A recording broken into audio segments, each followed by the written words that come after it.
देखिए सबसे पहले तो आपको ये देखना कि अगर मेरे पास अगर एक सेट ए दिया है और एक सेट आपका एक एलिमेंट बी दे रखा है, इन दोनों में अगर कोई भी एलिमेंट अगर फाई है तो इनका जो कार्टेशियन होगा बेटा वो हमेशा क्या होगा, फाई होगा।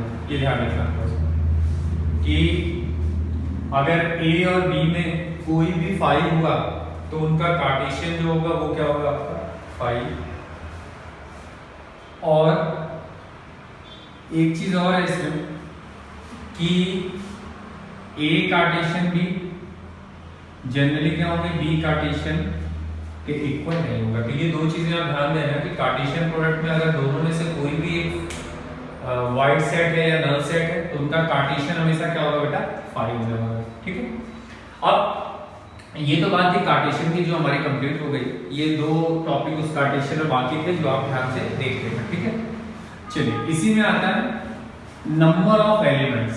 किसके अंदर बेटा, तो हम बात करेंगे कार्टेशियन में, मतलब number of elements in the Cartesian product. तो क्या होता है जरा उसको देखिएगा, Cartesian product in two sets. ठीक है, प्रोडक्ट इन टू सेट्स। ठीक, तो देखिए जरा कार्टेशियन प्रोडक्ट के लिए आपको एक चीज ध्यान देनी है कि एन ए कार्टेशियन बी की अगर बात होगी तो उसको हम लिखते हैं n of A into n of B, और n Cartesian n B of A, B Cartesian A. ठीक है, अब ये बोलो कि यार अभी तो आपने बोला कि ए कार्टेशियन बी कार्टेशियन एक दूसरे के इक्वल नहीं होते, बट ये बेटा एन लगा हुआ है। एन का मतलब आपने सेट थ्योरी में पढ़ा है जिसको हम बोलते थे क्या, कार्डिनल नंबर, या फिर क्या बोलते थे, नंबर ऑफ एलिमेंट्स। ठीक है, तो ये दोनों चीजें अलग हैं। ये क्या बताएगा कि ए कार्टेशियन बी में नंबर ऑफ एलिमेंट कितने हैं, ये क्या बता रहा है, number of elements in set ए, ये जो भी आपको ये दिया, ये क्या बता रहा है, number of element in B. और ये तो आपको पता ही चल रहा है कि ये किसके लिए बात कर रहा है, नंबर ऑफ एलिमेंट किसके लिए, बी और ए के लिए। अच्छा, इसको अगर हमें देखना है कि यार ये जो रूल है वो हमें याद रखना है। ठीक है, अब इसको वेरीफाई अगर करना हो तो कर सकते हो। देखो सबसे पहले मैंने मान लिया ए के अंदर मेरे पास दो एलिमेंट है, बी के अंदर भी हमारे पास 1 और 2 दो एलिमेंट्स है। ठीक है, 3 कर लेते हैं, चलो इसके अंदर 3 कर लेते हैं। अगर मैं सपोज करूं कि इसके नंबर ऑफ एलिमेंट्स की बात करूं तो आप बोलोगे इसके अंदर 2 एलिमेंट है, और एन ऑफ बी की बात करूं तो इसके अंदर कितने एलिमेंट है, टोटल 3 एलिमेंट है। तो अगर हमसे कोई पूछे n of A Cartesian B तो हम बोलेंगे n of A into n of B होगा, n of A into n of B होगा। तो ये 2 इंटू 3 कितना हो गया बेटा, 6 हो गया। मतलब n of A Cartesian B के अंदर कितने एलिमेंट्स होंगे, 6 होंगे। ठीक है, कौन कौन से होंगे वो तो आपको देखना पड़ेगा, एज ए कार्टेशियन आपको निकालना पड़ेगा कि ए कार्टेशियन बी के अंदर जो एलिमेंट्स हैं वो कितने आने वाले हैं, वो भी देख के देखते हैं। यहां पे गए मान लो, और हमने क्या किया बेटा, या इधर का कवर कर लेते शायद उधर। यहां पे अगर आप जाओ तो आप क्या करोगे, ए कार्टेशियन बी के पास पहुंचे आप। ठीक है, तो ए कार्टेशियन अगर आप बी के पास पहुंचते हो तो ए के अंदर एलिमेंट कितने हैं, ए कॉमा बी के अंदर 1 2 3। इनका कार्टेशियन आपको लेना है तो आप क्या करोगे, a, 1 a, 2 और a, 3। फिर क्या आएगा बेटा, b, 1 b, 2 और b, 3। ठीक, ये हो गया। अगर आपसे कोई पूछे n ऑफ a कार्टेशियन थी तो आप बोलोगे इसके अंदर एलिमेंट काउंट कर लो, 1 2 3 4 5 6। तो टोटल कितने हो गए बेटा, 6 हो गए। यहाँ पे भी देखो कितने आ रहे थे, 6 आ रहे थे। कौन कौन से एलिमेंट है वो ये बता दो। फिर हमसे कोई पूछे एन ऑफ बी ए बताओ तो सबसे पहले आपको बी कार्टेशियन ए लेना पड़ेगा। तो बी कार्टेशियन ए में क्या होगा, सिर्फ इनके ऑर्डर चेंज हो जाएंगे, और कुछ होगा क्या, तो आप बोलोगे नहीं, ऑर्डर चेंज कर लो, 1a 2a 3a 1b 2b 3b बराबर। तो ये क्या हो गया, बी कार्टेशियन ए हो गया। तो इसके अंदर अगर नंबर ऑफ एलिमेंट की बात करो बेटा तो कितने हैं इसके अंदर, तो आप बोलोगे 1 2 3 4 5 6, तो ये भी क्या अच्छे। इसका मतलब जो ये आपका रूल था वो आपका क्या हो रहा है, वेरीफाई हो रहा है कि n a कार्टेशियन b जो होगा वो n of a into n of b is equal to क्या होगा, n b कार्टेशियन a के इक्वल होगा।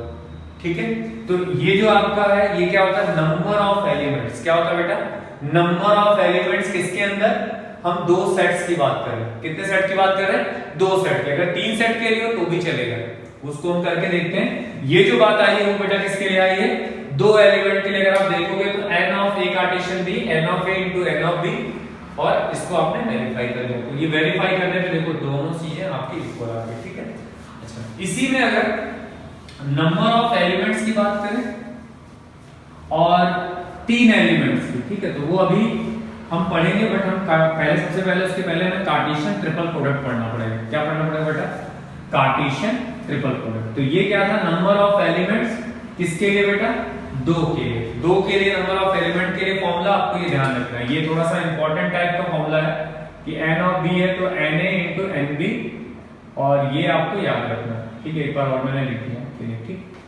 ये आपको ध्यान रखना है। अब बेटा थर्ड पॉइंट अपना आता है कार्टेशियन ट्रिपल प्रोडक्ट। क्या बोलेंगे इसको, कार्टेशियन 3 लिखा मैंने, ट्रिपल प्रोडक्ट। ठीक है, क्या होता है, ट्रिपल का मतलब 3 एलिमेंट होंगे। तो लिखा इफ x, या ऐसे ले लो, if a b and c are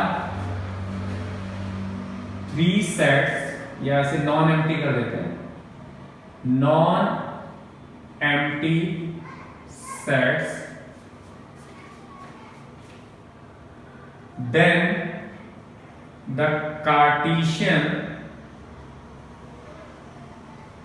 product between A, B and C। ठीक है, फिर क्या लिखोगे बेटा, it's denoted by A Cartesian B Cartesian C।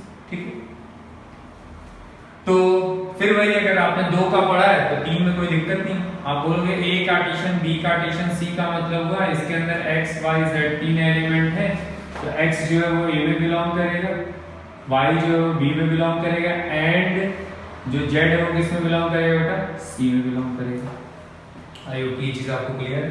A Cartesian B को हमने बोल दिया। अब इससे रिलेटेड क्या होगा, एग्जांपल, बहुत ज्यादा बड़ा टॉपिक नहीं है, ये 1 और 2 ले लिया आपने, फिर किसी ने बोला B ले लेते हैं, 3 4 ले लेते हैं, C ले लेते हैं आपका 1 और 2। ठीक है, 1 2 ऑलरेडी आ चुका है बेटा, तो कुछ और नाम देते हैं A और B। ठीक है, आपसे बोलता है फाइंड करो A Cartesian B Cartesian C को। ठीक, तो सिंपल है यार, A कार्टेशियन B पहले निकाल लो, तो 1 2 3 और 4। ठीक है, तीनों का एक साथ तो नहीं निकलेगा, पहले 2 का निकालो। तो इनको निकालने का क्या तरीका है, 1 3 आपको आता है, इसलिए थोड़ा सा देखो आप 2 3 2 4। ठीक है, कैसे निकालते हैं ए बी का, अगर नहीं पता है तो पीछे जाके आप देखो लेक्चर्स। ठीक, इसके बाद क्या बेटा, इसमें सी को और लेना है, तो सी को और लेना है मतलब 1 3 1 4, फिर आपका क्या है बेटा 2 3, फिर क्या आपका 2 4, ये तो इसके हो गए। इसके बाद जो बचे हुए पार्ट है उनको देख लो। सी में क्या है बेटा आपका, तो सी में मेरे पास था ए और बी। ठीक है, तो कैसे लिखेंगे, ये पूरा उठ के बेटा इसके पहले वाले के साथ जाएगा, तो क्या लिखोगे 1 3 a, फिर यही वाला उठ के आपका दूसरे वाले के साथ भी जाएगा, मतलब ये वाला टर्म फिर से उठाया आपने और इसके दूसरे के साथ ले गए। ठीक है, फिर 1 4 a 1 4 b 2 3 a, फिर आएगा आपका बेटा 2 3 b, फिर आएगा 2 4 a, और फिर आएगा 2 4 b। ये जो आया वो क्या है, A Cartesian B Cartesian C, मतलब 3 का आपने क्या कर लिया, ट्रिपल प्रोडक्ट लिया। पहले आपने 2 का निकाला, उसके बाद ये जो पूरा एलिमेंट है वो पहले वाले के साथ जाएगा, यही पूरा एलिमेंट इसके दूसरे वाले के साथ जाएगा। तो टोटल एलिमेंट अगर देखा जाए तो कितने हैं, तो अगर देखा जाए तो यहाँ पे 8 एलिमेंट बनने चाहिए, 1 2 3 4 5 6 7 8। ठीक है, कैसे वो बताता हूँ। ठीक है, जब देखना ये क्या बेटा 3 एलिमेंट्स का कार्टेशियन प्रोडक्ट है। अगर आपसे ट्रिपल की बात कर ले और उसमें भी आपको ये बताना पड़े कि नंबर ऑफ एलिमेंट कितने हैं इसके अंदर, तो आप डायरेक्टली इससे बता सकते हो। किस फॉर्मूले से बेटा, ट्रिपल के लिए ये है आपका, अगर n a Cartesian b Cartesian c है तो इसको लिखते हैं n of a n of b n of c। तो अगर कोई बोले यार यहाँ वाला अगर इसके ऑर्डर को चेंज कर दें तो चेंज करके देख लेना, नंबर ऑफ एलिमेंट थोड़ी ना चेंज होगी। तो ये कंडीशन आपकी क्या होगी बेटा, ट्रिपल के लिए होगी। किसके लिए होगी, ट्रिपल के लिए। तो एक एग्जांपल और करते हैं ट्रिपल का, -1 1। ठीक है, ये एनसीईआरटी में ऐसे क्वेश्चन दिया हुआ तो उसको भी हम इसी हिसाब से ले लेते हैं। ठीक है, ये आपको फाइंड आउट करना है। तो अगर मैं जाऊं तो सबसे पहले हमें क्या निकालना होगा, इसकी बात करनी होगी। तो -1 1। ठीक है, तो इसको निकालने का तरीका क्या होगा बेटा, -1 -1, फिर क्या आएगा -1 1, फिर 1 -1, फिर 1 1। समझ गए, ये आया आपका a कार्टेशियन है। फिर a कार्टेशियन को a के साथ और लेना, तो क्या आएगा बेटा -1 -1 1, फिर आएगा 1 और -1, फिर 1 और 1। ठीक है, और एक आपका जो a है वो तो आपको लेना ही है 1 और 1। इनको सिंप्लीफाई किया आपने a कार्टेशियन a को। ठीक है, तो आपको क्या मिलेगा, ये पूरा टर्म इस वाले के साथ जाएगा। तो कैसे लिखोगे आप, -1 -1 फिर ये भी वाला इस वाले के साथ पूरा जाएगा। तो क्या आएगा -1 1। फिर ये वाला पार्ट फिर इसके साथ जाएगा। तो क्या लिखोगे, -1 सॉरी क्या आएगा, -1 1 और फिर -1। देखिएगा जरा, ये पूरा इसके साथ गया। फिर क्या होगा बेटा, ये ही वाला इसके साथ भी जाएगा। तो क्या आएगा, -1 1 और 1। ठीक है, उसके बाद बचा हुआ ये वाला पार्ट 1 -1 -1 1 1। फिर क्या आया, 1 1 -1 1 1 ये बने। ये पूरा पार्ट इसके पहले वाले के साथ जाएगा, ये वाला पूरा पार्ट इसके दूसरे वाले टर्म के साथ जाएगा, ये फिर इसके साथ पहले वाले के साथ जाएगा, फिर यही इसके दूसरे वाले के साथ जाएगा, फिर ये पहला इसके साथ जाएगा, यही पार्ट आपका इसके साथ जाएगा, फिर ये वाला पार्ट इसके साथ जाएगा, ये वाला पार्ट इसके साथ जाएगा। ठीक है, तो अब अगर आपने मान लो इसी के लिए देखना होगा ये वाला, तो क्या होगा देखो बेटा, n a Cartesian b Cartesian c। तो आप लिखते हो n of a n of b n of c, ये लिखते हो ना। ठीक, तो अगर यहाँ पे देखा जाए तो ये अपने जो एलिमेंट्स है वो तो सारे a हैं। तो a का मतलब क्या हुआ, तीनों के तीनों a हैं। तो सब में क्या आएगा, दो दो एलिमेंट आएंगे। तो 2 इसके लिए, 2 इसके लिए, 2 इसके लिए, तो टोटल कितने हो गए 8। तो 1 2 3 4 5 6 7 8। तो ये आपके क्या हो गए, कार्टेशियन ट्रिपल प्रोडक्ट का ये आपका क्वेश्चन है। तो आपको आगे की समझ में आ गया करना क्या है। 3 वाले में आपको दो दो एलिमेंट को पूरे पूरे साथ में ही लेके चलना है। ठीक है, चलिए आगे की ये चीज आपको क्लियर हो गई होगी। वो आपको ध्यान रखना है कि ए और बी में कोई भी आपके non empty set sorry empty होंगे तो आपका जो कार्टेशियन होगा बेटा वो खत्म हो जाएगा। ठीक है, चलिए इसी में कहीं कहीं पे बुक्स में लिखा होता है कि प्रॉपर्टी, किसकी प्रॉपर्टी बेटा, तो यहां पे बोला जाता है कार्टेशियन की प्रॉपर्टी। किसकी, ठीक है, कार्टेशियन।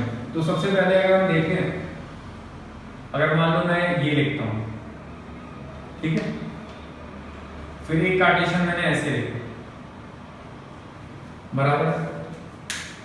तो अगर ये देखा जाए तो नॉर्मल ये क्या है बेटा, अगर मैं इस वाले पार्ट को देखूं तो यहाँ पे कार्टेशियन है और ये भी आपका क्या है, कार्टेशियन है। तो इसको हम ऐसे लिखते हैं A Cartesian B intersection A Cartesian C. आयोग की समझ में आ रहा होगा क्या लिखा हमने। अगर थोड़ा सा ऊपर नीचे हो गया, देखते हैं, A Cartesian B union C अगर लिखा है, या फिर A Cartesian B intersection C लिखा हुआ है, तो इसको हम क्या बोलते हैं, A Cartesian B union A Cartesian C, as a property किसी किसी बुक्स में लिखे होते हैं, ठीक है।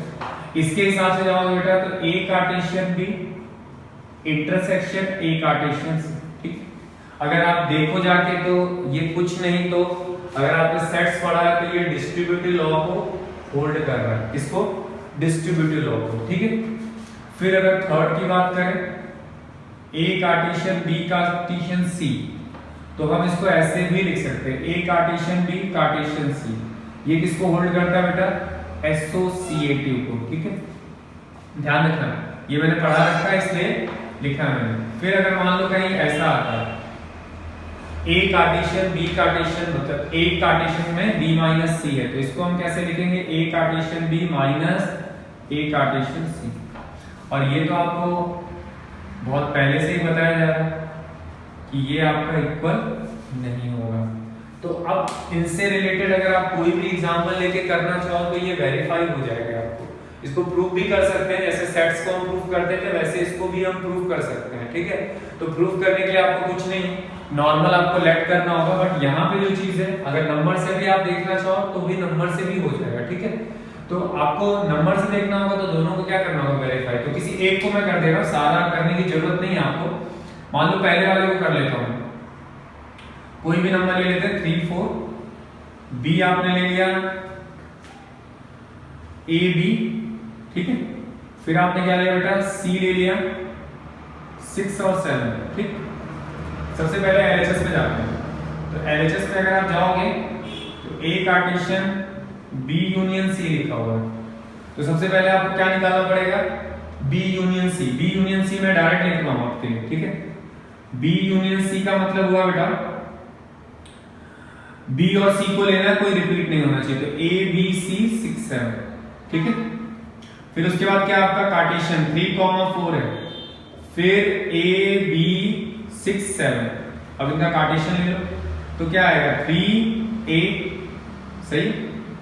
फिर क्या आएगा 3b 3 6, आई होप कि आपको कार्टेशियन आता है, ठीक है। फिर क्या होगा आपका 4a 4b 4 6 4 7, ये आ गया आपका एलएचएस वाला पार्ट, ठीक है। अब बेटा आरएचएस में अगर जाए, इधर मैं सॉल्व करता हूं, तो आरएचएस में क्या है, A Cartesian B union A Cartesian C है बेटा। तो पहले आपको क्या करना होगा, ए कार्टेशियन बी निकालना पड़ेगा, तो निकाल लेते हैं ए कार्टेशियन बी। ए के एलिमेंट कितने हैं, 3 और 4, बी के एलिमेंट कितने बेटा, ए और बी। इनका कार्टेशियन क्या होगा 3 4 3b 4a 4b, ठीक है। ये आपका क्या हो गया, ए कार्टेशियन बी। फिर वैसे ही आप कहां जाओगे, ए कार्टेशियन सी पे जाओगे, तो ए कार्टेशियन सी का मतलब क्या हुआ, ए के एलिमेंट देख लो बेटा कितने हैं, तो 3 और 4 है। सी के कितने हैं बेटा, तो 6 और 7 है। फिर 3 6 पहला एलिमेंट, 3 7 दूसरा एलिमेंट, 4 6 तीसरा एलिमेंट, 4 7 लास्ट वाला एलिमेंट। आई होप एक बार क्रॉस चेक कर लियो, ठीक है। अब यहां के बाद आपको क्या करना बेटा, यूनियन डालना। क्या डालना, यूनियन। आपने इसको निकाला क्योंकि आपने पहले ये वाले पार्ट को निकाला, फिर ये वाले पार्ट को निकाला, अब इन दोनों का बेटा क्या करना आपको, यूनियन करना। तो यूनियन का मतलब आप जानते हो, सारे टर्म को लिखना है, बस रिपीट वाला टर्म हमें नहीं लिखना है। तो देखो आपका पहले सबसे पहले क्या आएगा 3 4, फिर आपका क्या आएगा 3b 4a 4b, फिर क्या आएगा 3 6 3 7 4 6 4 7। आई होप कि आप ये देखो और इस एलिमेंट को अच्छे से मैच करो। तो 3a सबसे पहले क्या है बेटा, यहां पे अगर आप जाके देख रहे हो तो वो जो एलिमेंट आ रहा है, हमने b को शायद गड़बड़ किया है, b नहीं सही लिखा है, तो ये बेटा a है, सॉरी यहाँ पे a है, तो ये क्या होगा बेटा a। तो पहला एलिमेंट क्या है 3a, फिर 3b है, फिर देखो अगला क्या है 3 6 है, 3 7 है चलेगा, 4 6 है, 4 7 है, और फिर क्या बेटा 4a है और 4b है। हमने ये पढ़ रखा है कि सेट के अंदर ऑर्डर मैटर नहीं करता है, तो ये लॉ भी आपका क्या है वेरीफाई। तो ये चीज आपको ध्यान रखनी, और भी दुनिया भर के ऊटपटांग लॉ दिए होंगे, बट आप ये 3-4 चीजें आप देख लो। डिस्ट्रीब्यूटिव लॉ आपने पढ़ा था, एसोसिएटिव आपने पढ़ा, ये तो नॉर्मल, अगर माइनस है तो ये ऐसे चला जाएगा, ये कभी इक्वल नहीं। अगर ये इक्वल हो जाता तो हम इसको कौन सा लॉ बोलते हैं? Commutative law. क्या बोलते हैं? कॉम्यूटेटिव। तो ये आपका क्या था, अभी तक का जो पोर्शन था उसमें कार्टेशियन को मैंने पूरी तरीके से कवर किया है, चाहे वो नंबर ऑफ एलिमेंट्स हो, चाहे वो आपके क्या हो, कार्टेशियन ट्रिपल प्रोडक्ट हो, चाहे वो इक्वल सेट हो। ठीक है, अब इस टॉपिक के बाद आपका रिलेशन स्टार्ट होगा। क्या स्टार्ट होगा? रिलेशन।